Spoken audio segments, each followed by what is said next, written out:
Hello, welcome to the LaRouche Political Action Committee Saturday class with myself, Benjamin Denniston, and I'm joined by Robert Ingram. We have a really important class today. We are going to be discussing the issue of national sovereignty. And I'm sure Bob, with his extensive work in American history, is going to provide some critical material from the standpoint of US history, American history, on this principle of national sovereignty. Now, I'm not going to go through a whole lot. I want to kind of just get right over to Bob, and then we'll be happy to take your questions and join and have a discussion with those participating live via Zoom. If you are watching this on YouTube or another recording, just know you can participate in these live, and you can ask questions and be part of the dialogue if you sign up on the LaRouche PAC website. Now, we have this globalist conference that's been going on with the World Economic Forum. We've had the incredibly important issues raised by President Trump and Trump's presidency on the issue of national sovereignty, really reintroducing that not just in rhetoric, but in substantial policies for the first time in God knows how long in terms of actual US presidential policies. But unfortunately, I think still a lot of people don't understand this critical fight. The history of the sovereign nation state, the importance of the sovereign nation state, the science, why a sovereign nation state system is critical for the advancement of mankind, for the creative development of mankind. So much discussion today, if you ask me, is just really couched in a very low level discussion. Even better people just have kind of very vague ideas of freedom versus government. It's just a very ahistoric and low level understandings of what really makes a system of government necessary and potent in being able to facilitate the advance of mankind. So, those are just a few things I wanted to say, just to put this in a little bit of context, but I'm sure Bob's going to give us plenty here. So I'm just going to hop right over to him, and then we'll be able to get some questions and discussions from you. So, Bob, why don't you just take it away? Okay. Hello, folks. It's very good to be here with you again on this Saturday evening. As Ben said, the subject of this discussion tonight is the question of sovereignty, or some of you may have seen the email that was sent out on this class, and the title of that email, which is really to the point, is not just sovereignty as some vague notion, but the way the email put it was the American principle of national sovereignty, and that is what we're going to be discussing tonight. Now, before I begin the presentation, this may not be quite proper, but I'm going to have a moment here of self-promotion to tell everyone that I just published a new book, which hopefully you can see. It's called Washington's Republic, the American Revolution of 1775 to 1796, and it's available on Amazon. And I mention it, not just because I want to sell books, but even though the subject of sovereignty, as we're going to discuss it tonight, is not discussed in depth in that book, what is discussed in depth, which is very much related to this question of sovereignty, are the principles, the founding principles of the American Republic. And I think if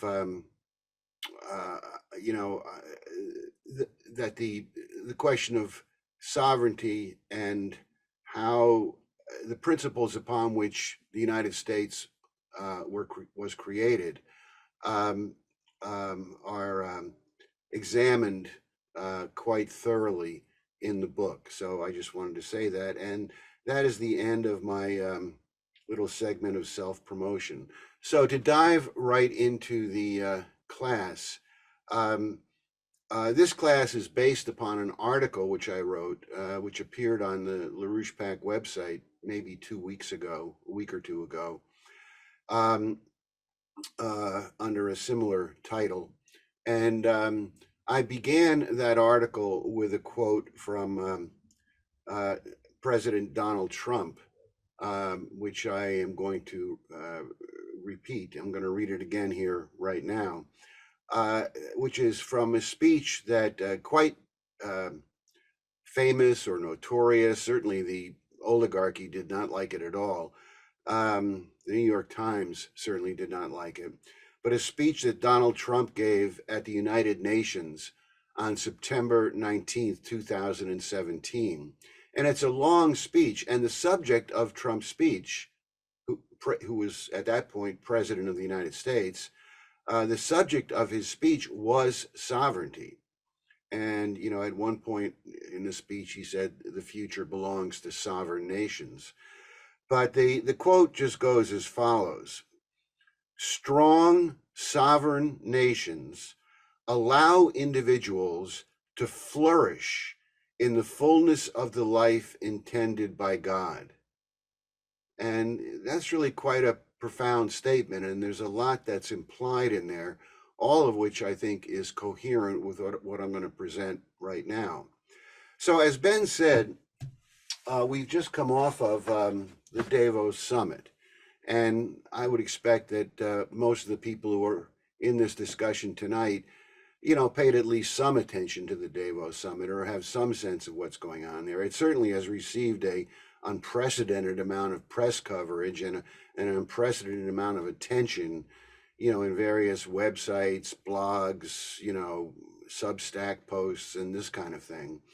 And, you know, a lot of the discussion has been of the form that this is a meeting of the uber rich, you know, wealthy billionaires flying in on their private jets that cost an enormous amount of money, who are gathered together basically to dictate policy to the rest of the world, you know, to eliminate national sovereignty and have this financial and corporate elite run the world. You know, the Davos billionaires. Now, there's a lot of truth in that. But if that's as far as you take it, it is nowhere near far enough to understand the principle of sovereignty that people really need to begin to think through. Now, in this class, I'm going to address two specific aspects of this question. One is, what is the actual meaning of sovereignty, national sovereignty? And in particular, what is the principle which defines the American notion of sovereignty, of national sovereignty? What is American national sovereignty? And then the second aspect, which will be a secondary aspect, but I will discuss it, is what is the biggest threat to sovereignty today? And this is where people get confused. You know, you get this discussion of that, you know, our sovereignty is threatened by China, or our sovereignty is threatened by some other nation. That sovereignty is a question of nation to nation relationships. You know, that is, if you think in that way, then it is very difficult for you to really comprehend who the true enemy, the enemy of the American people and the enemy of people all over the world, who the true enemy is that we're fighting. And so this is, I will get into that as well. So on this question of sovereignty, just excuse me 1 second. You know, at my age, I need to continually drink caffeine or I might nod off like my grandfather in his rocking chair.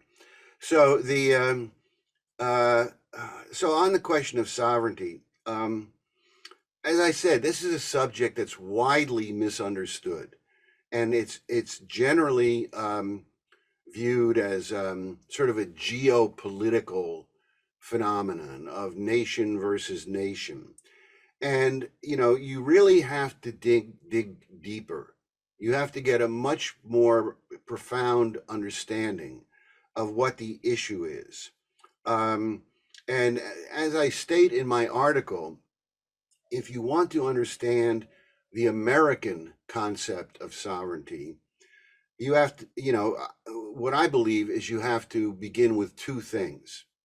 One is the book of Genesis in the Bible, Genesis 1, and secondly, the United States Declaration of Independence. You will find the principle of sovereignty defined very clearly in those two writings. And I'm going to begin by reading you just the relevant portion from Genesis 1, which some of you are probably well familiar with. And it goes, quote, "And God said, let us make man in our image, after our likeness, and let them have dominion over the fish of the sea, over the fowl of the air, and over the cattle, and over all the earth, and over every creeping thing that creepeth upon the earth. So God created man in his own image. In the image of God created he him. Male and female created he them. And God blessed them. And God said unto them, be fruitful and multiply and replenish the earth and subdue it, and have dominion over the fish of the sea and over the fowl of the air and over every living thing that moveth upon the earth." So that's the end of the quote. So let me just sort of repeat some of what I just read, not quoting it, but you know, the meaning of what I just read. That God created man in his own image. That is, the Creator created man in his own image as a creative. You know, we're not created in the image of somebody sitting up in the clouds with a long beard on. We're created in the image of the Creator. That the human identity is a creative identity, individual created identity. And every human being is born with that identity and possesses that creative nature. And then if you turn to the Declaration of Independence,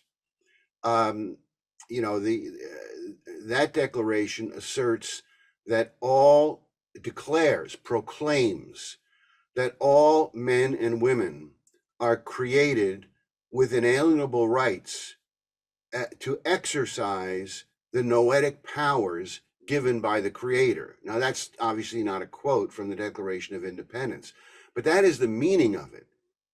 Inalienable rights. Well, what are those inalienable rights? To exercise the nature of the individual human being that comes down to them from God. And the Declaration of Independence announces the birth of a sovereign nation, a newly sovereign republic, which is based upon this concept of the God-given rights handed down to each individual human being, sovereign rights and sovereign power of the individual citizen of the republic. And, you know, what I would contend is that all national sovereignty, true national sovereignty, understood in its deepest meaning, flows completely from this recognition of the sovereign creative individual, not simply the sovereign individual, but the sovereign creative individual. And that this is where the true concept of sovereignty, including national sovereignty, comes from. And that all competing ideas of sovereignty, of national sovereignty, of individual sovereignty, are just wrong. They're just, it's a lot of nonsense. That it is the creative sovereign individual who make up the citizenry of the republic, which defines the notion of sovereignty. And of course, the obvious in American history, the obvious reference to this that everyone knows is the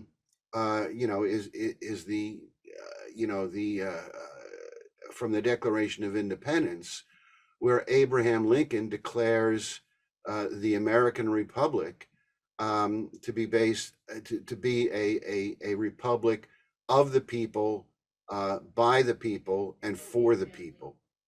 And I would also point to the speech that Lincoln gave at the in May of 1856 at the founding meeting of the Illinois Republican Party, where Lincoln declared, he said, and this is a direct quote, "Let us, in building our new party, let us make our cornerstone the Declaration of Independence. Let us build on this rock, and the gates of hell shall not prevail against us."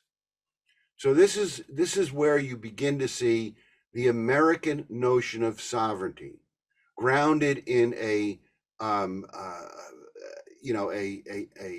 understanding of the creative identity of the human individual, and grounded in the idea that the American Republic is based on this concept of this concept of sovereignty, located in that notion of what it means to be human, of what it means to be a citizen of the United States. So you have to step back and look at this, and I'm going to develop this a little bit, and I would ask people to really sort of, however my delivery might be, to think through some of what I'm trying to get across here.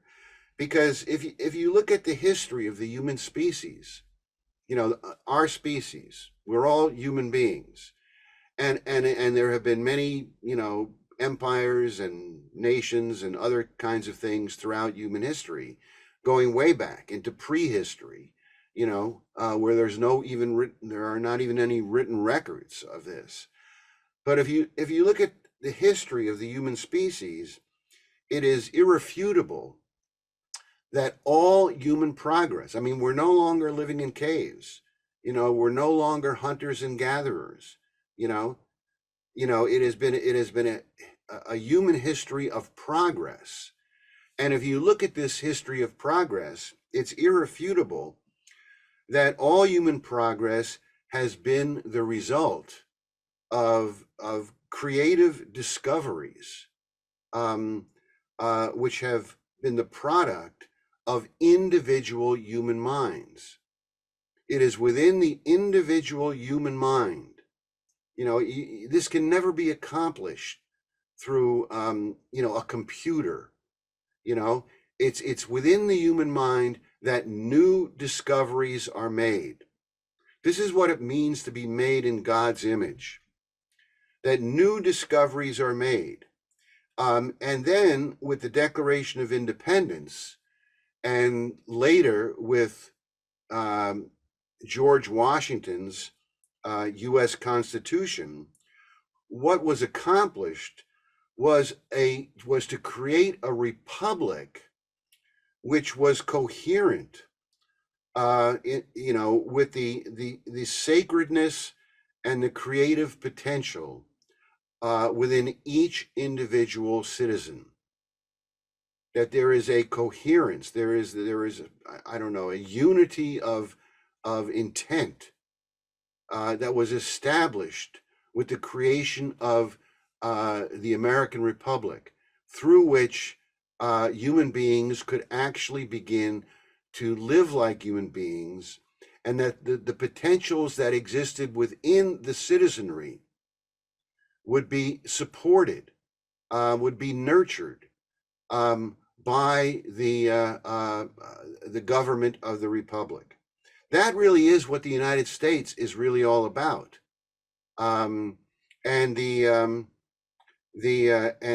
through our elected officials and a president elected by the people, that the government will act. The government is charged by the Constitution, by the Declaration of Independence, in acting in such a way as to secure the future. Not just the people who are living here and now, but our posterity, to secure the future for generations yet to come. And that within this mandate, that the government is constitutionally, it's constitutionally demanded of our elected officials that they obey this mandate, that the government will act in such a way as to ensure that a better future and more opportunities exist for the people alive today and for generations to come. The government will follow that mandate. And conversely, within the population, which is being given the freedom to create in this way, that the contributions made by individual citizens will ensure that this kind of progress will be possible. In other words, it's not the government that creates the progress, really. I mean, people think the government can build infrastructure and do all these kind of things. Yes, there's a very positive economic role and educational role that the government can fulfill. But fundamentally, it is the individual citizens who will make possible the continued progress of the nation and the continued existence of the republic. And you can think of people like the Wright brothers and their work on manned flight. You can think of Thomas Edison. You can think of Westinghouse. You can think of Robert Goddard and his work on rocketry. And you can think of many other things in the medical field, in the scientific field, in the industrial field. But it all comes from the creative spark within individual citizens. And the government's role is to protect that and to nurture it and to help bring it forth, not control it, but to help bring it forth so that those kind of contributions can be made, and human society and the American Republic can advance into the future. And there are all other kinds of things, which I'm certainly not going to go into tonight. But if you think of a great Beethoven symphony, or if you think of a Rembrandt painting, or if you think of many similar kinds of things, these are the products of individual human minds, not the products of bureaucracies, but of individual human minds. And a truly sovereign nation based in the people will nurture and help foster those kind of creative contributions. And that is really the original intent of our republic. And in prior classes, I've discussed Benjamin Franklin's role in science, his role in investigating electricity. I've discussed George Washington's role in agricultural and other fields of science. I've discussed, Abraham Lincoln, not Abraham Lincoln, Alexander Hamilton's role, and in particular his writings in the Report on Manufacturers, where he says this is the purpose of a national credit system, to help foster these kind of individual scientific breakthroughs, technological breakthroughs, things which are going to enhance human advancement.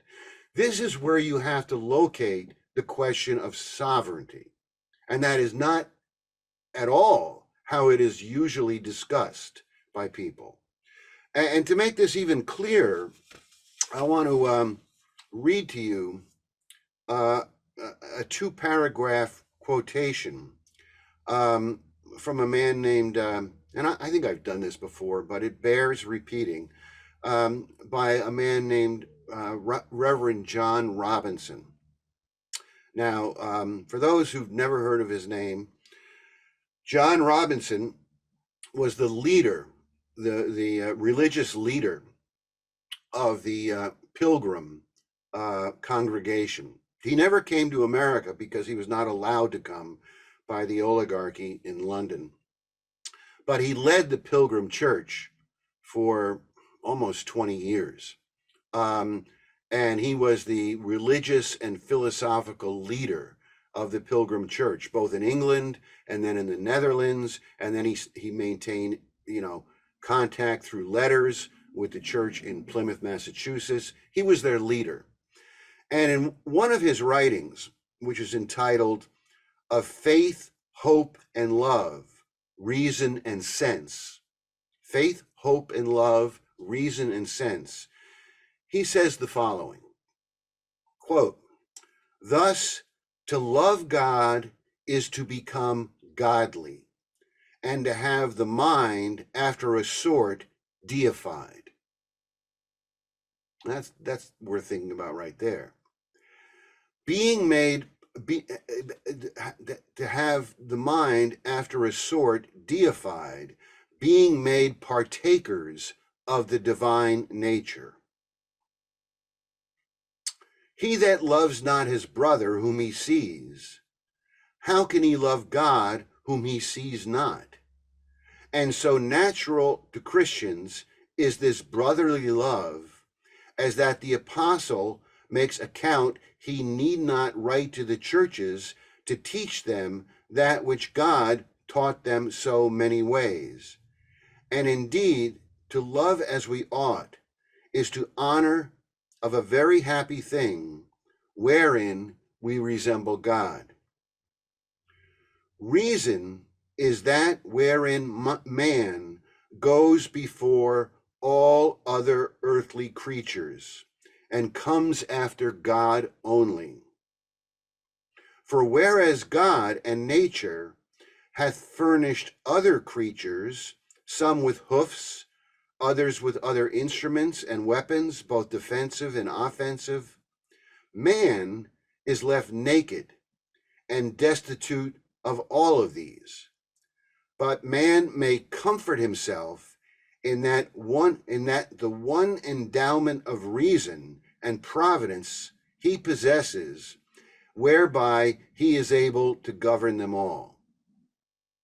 So this is directly, a discussion of the creative divine nature of the human individual, which distinguishes humanity from all other creatures. And that this is the basis not only for religion, but for human society, these principles which he's discussing here. And that this is the concept of the human identity and human society, which the Pilgrims brought over on the Mayflower. This is the concept which which essentially allowed the development and the creation of the American Republic. These principles of what it means to be human and what human society should be based on. This was here from the very beginning, from 1620. And this is what American society grew out of. Now, I'm going to get back to this a little bit in in a later section. But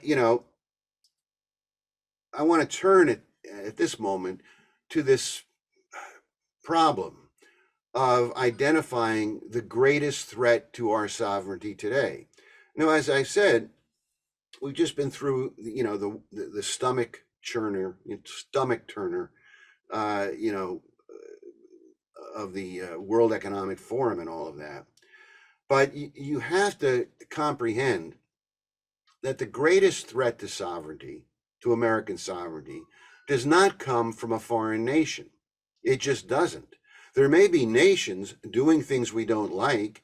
There may be nations like China, where we have to have very tough trade negotiations, which President Trump was carrying out. That's all true.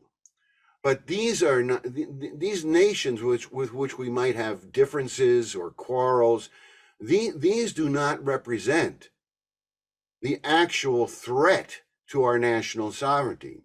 The threat to our national sovereignty comes from the modern version of the British Empire, not the nation of Great Britain per se, but from the financial empire. What Lyndon LaRouche used to call the global financial money system. Which is not a nation.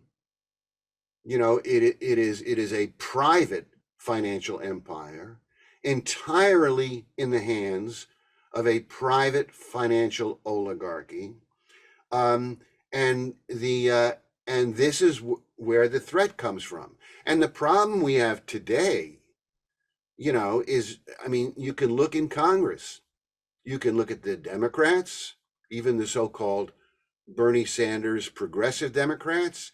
You could look at the Republicans, whether it's the Bushites, I guess we're not going to call them the rhinos anymore. We're going to call them the Bushites, or the Freedom Caucus, or any of these people. Some of these people are decent people. Some of these people are waging good fights on certain things. But,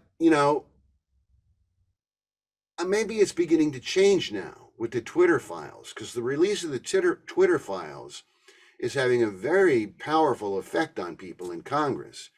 But up until now, at least, up until the recent period, people get all riled up about attacking, China or Russia or Iran or North Korea or Mexico or some other nation. Maybe sometimes the attacks are justified, but they get all worked up, foaming at the mouth, attacking these other nations. Where have you seen anyone in Congress stand up and attack the central banking system?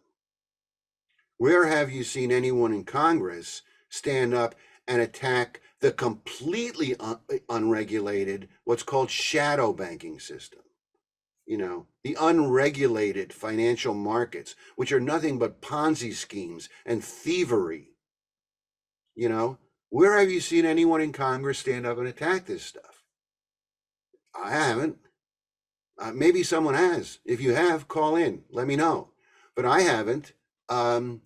Yet this financial oligarchy is the greatest threat to our sovereignty, bar none.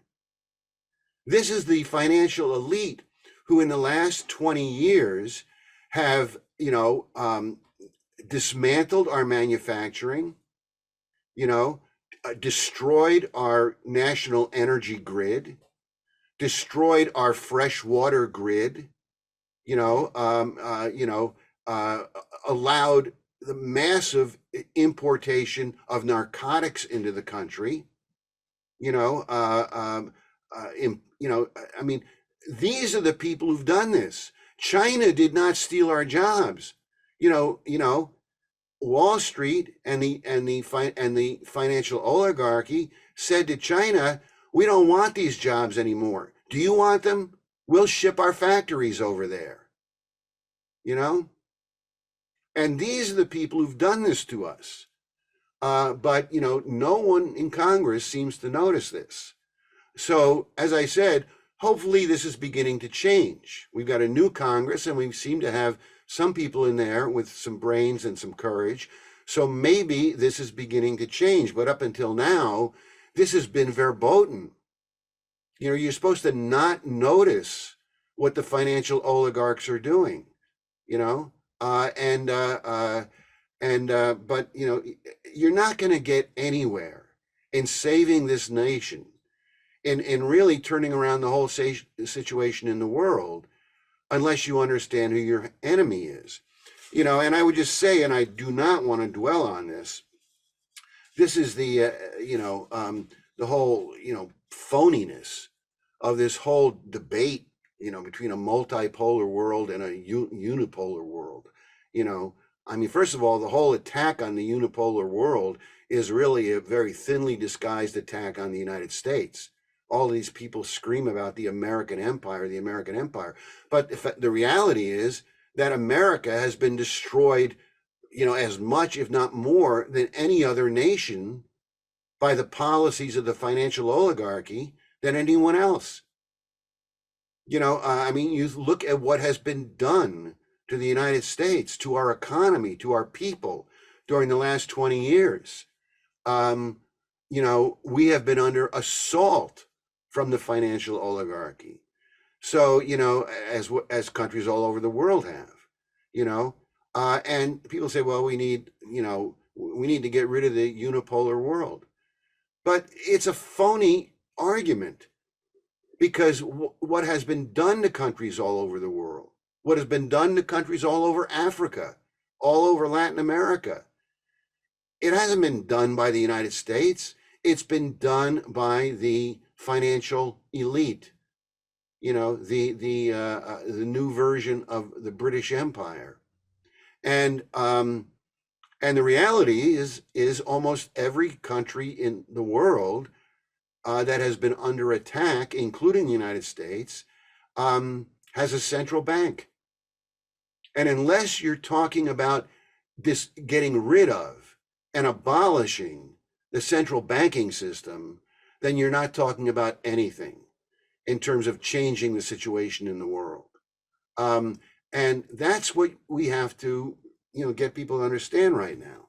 So, look, I'm not going to dwell a lot more on the current, aspect of this, because I do want to leave a lot of time for questions and answers. But to get back to American history, what I want to do here now, and I'll probably sort of end with this, I think, I don't know. But what I want to do now is I want to go through something that happened in 1861, which was, at that time, it was a famous debate in the United States Senate. It's practically unknown today. Almost no one knows about it. But 1 second again.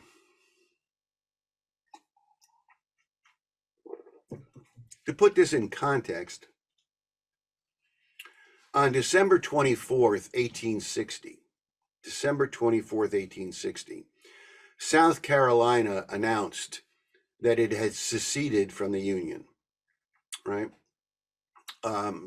So this is the period leading right up to the Civil War. South Carolina announced it was seceding from the Union.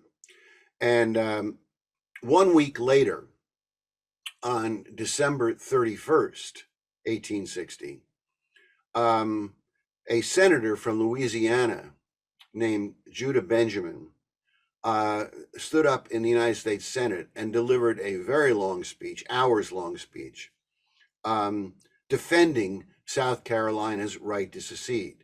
Now, Judah Benjamin was from Louisiana, and they seceded shortly thereafter. And actually, Benjamin went on to become both the Attorney General and then the Secretary of State of the Confederacy.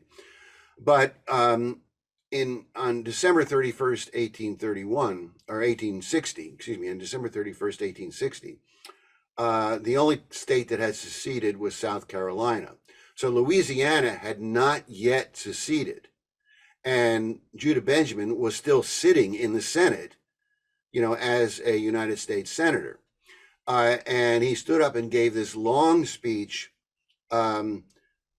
defending South Carolina's right to secede. Now, the speech can really be broken down into two parts, and I'm going to mostly focus on the second part. The first part was his constitutional defense of the right to secede, which was that, South Carolina was a sovereign state, had absolute sovereignty, and that South Carolina had only, joined the Constitution as part of a compact among sovereign states, and therefore, since it had joined it voluntarily as a compact among sovereign states, it had the right to withdraw from the compact, to secede. Now, I'm not really going to discuss much of that. It's a ludicrous argument. Anyone who believes it knows nothing about what actually happened at the Constitutional Convention. But I will say that in that argument around,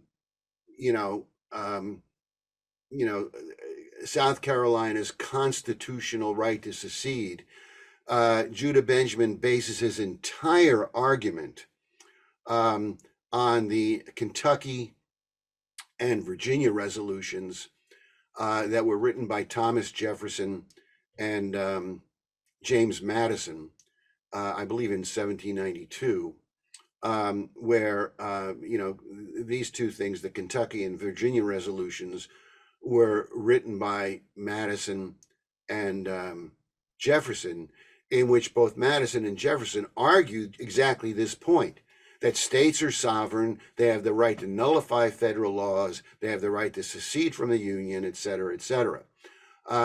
So really, this is these are the principles upon which, Benjamin argues this point. And I will tell you that when the, I guess they were it wasn't 1792, might have been 1796 when they wrote these things, Madison and I think it was 1796 when Madison and Jefferson wrote these resolutions. And when the Virginia and Kentucky resolutions were written, George Washington was still alive.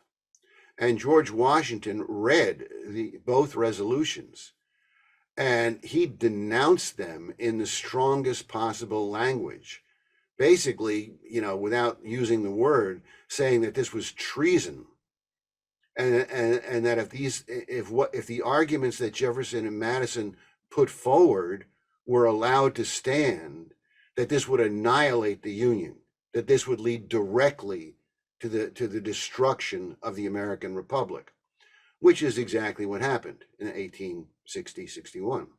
But the second thing I want to report on, which I want to spend a bit of time on, because our subject here is national sovereignty.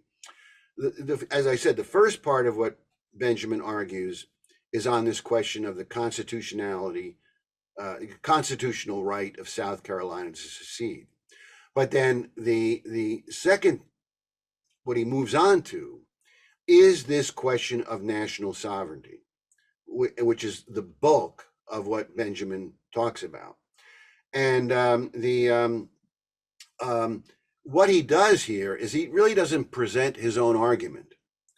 He reads long sections of a book entitled The Law of Nations, which was published in 1758 and written by a man named Emmerich de Vital. And I may be mispronouncing his name. Someone can set me straight. But Vital wasn't an American. He was a sort of a Swiss German.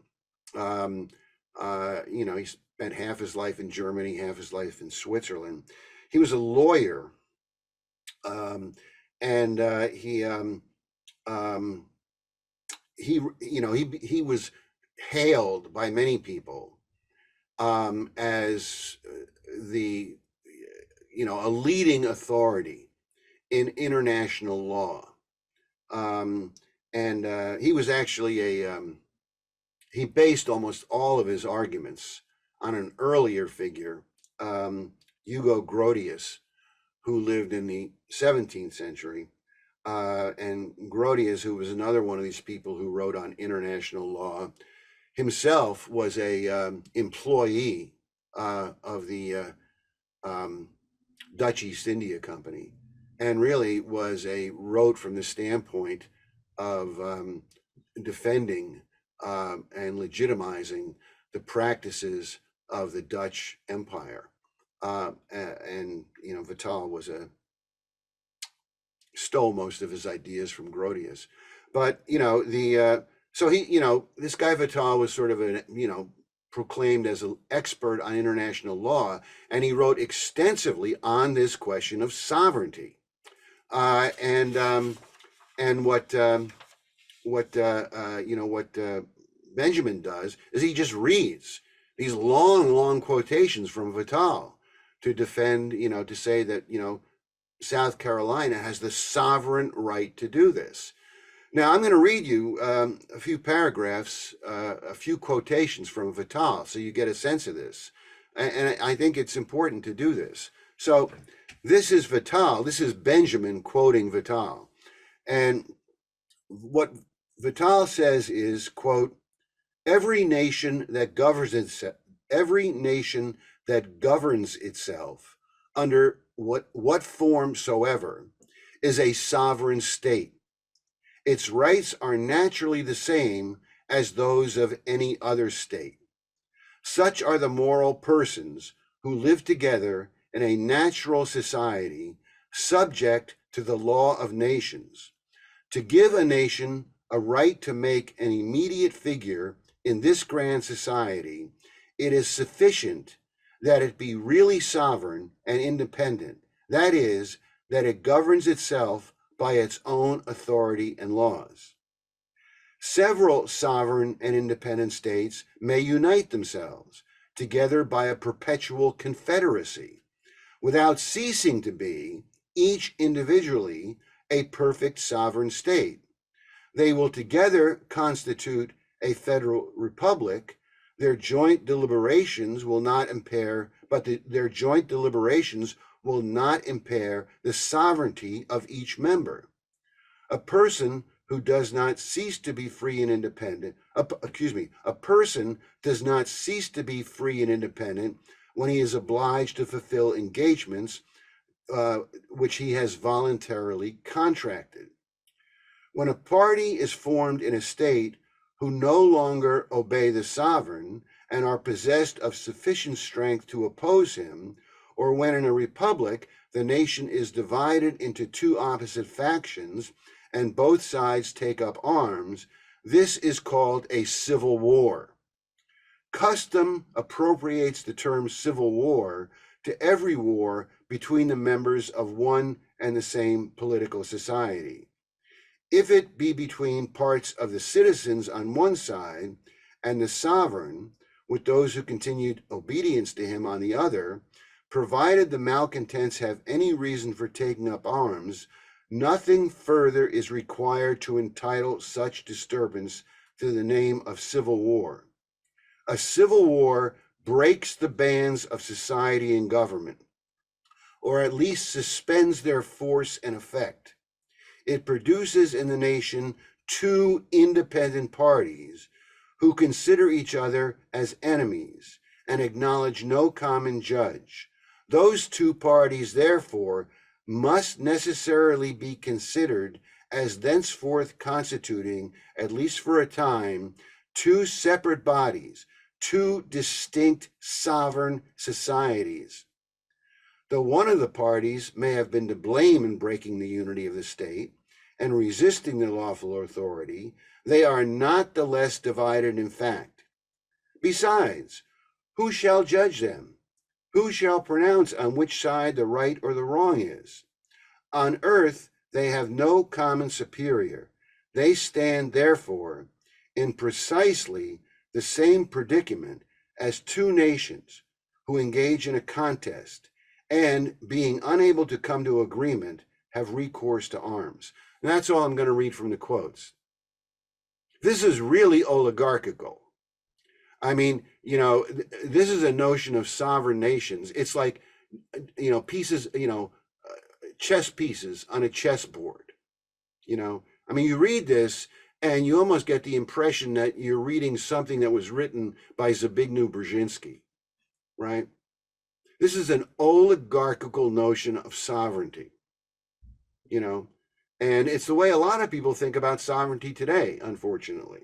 Now, that's all I'm going to read from Benjamin's argument. But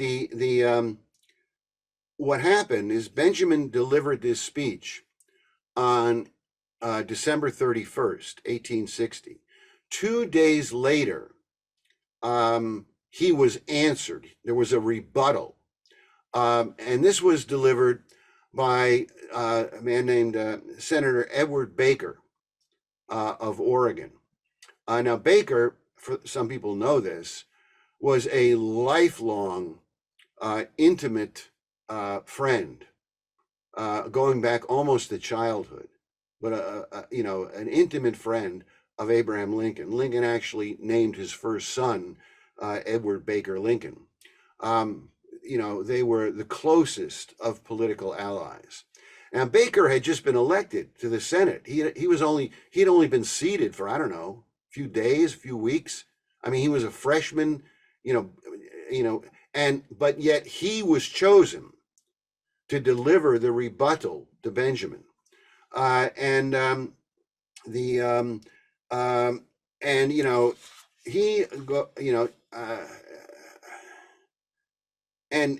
first thing he does is he attacks this idea that South Carolina is a sovereign, state, a sovereign nation, and he says that the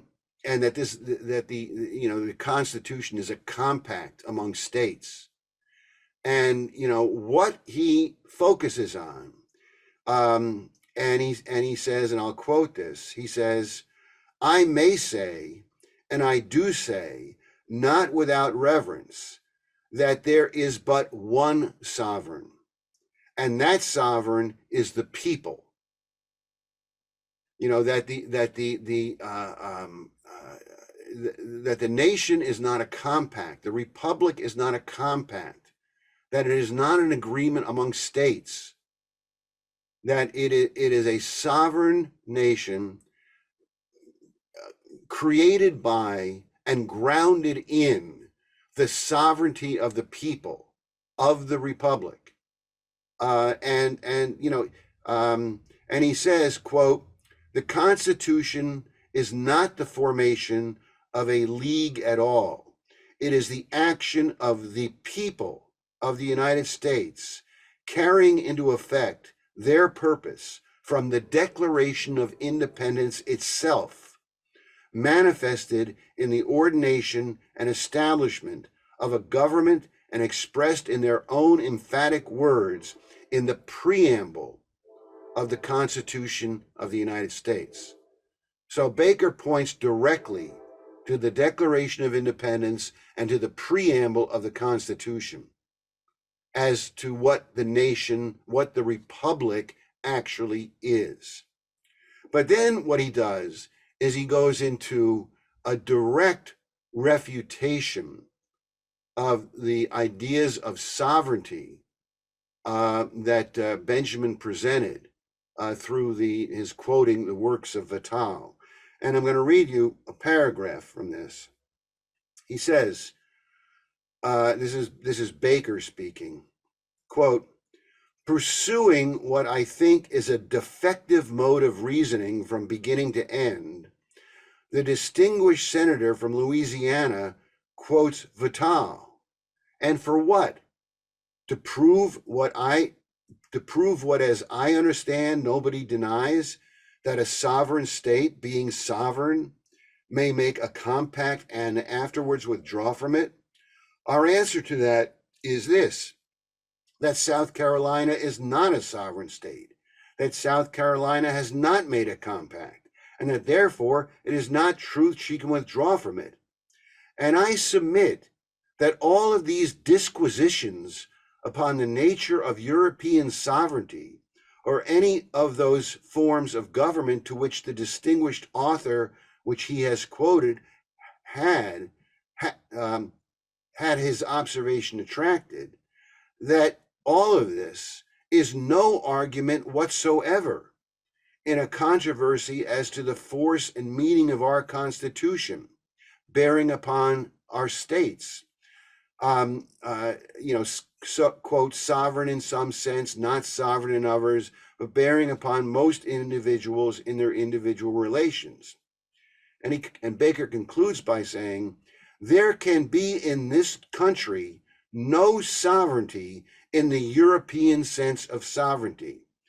The European sense of sovereignty is a feudal idea, and it has no place here. So, he is clearly, emphatically distinguishing the American principle of sovereignty from all European feudal notions of sovereignty. That sovereignty is not simply, some Hobbesian notion of, nation competing against nation, but it is based in a principle of a government of the people. And and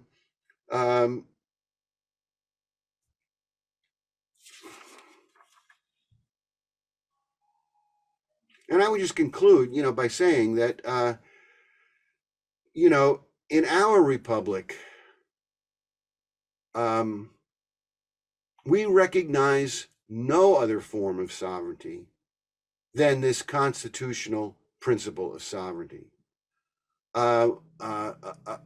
Sovereignty based on a sovereign notion of the individual, a government of the people, and a republic, a nation, a government of our elected officials who share that principle of sovereignty with the people and act to defend it and act to nurture it and act to advance the nation. And that we recognize no other power of any sort to interfere with that sovereignty, to subvert that sovereignty.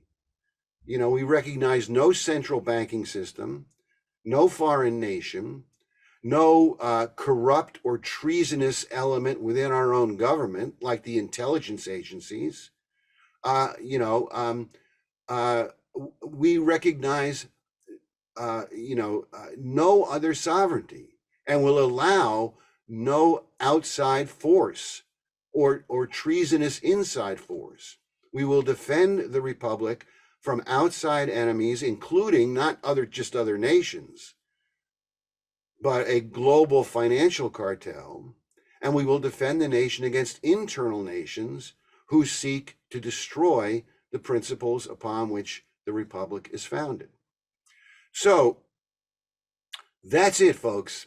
I welcome discussion and questions.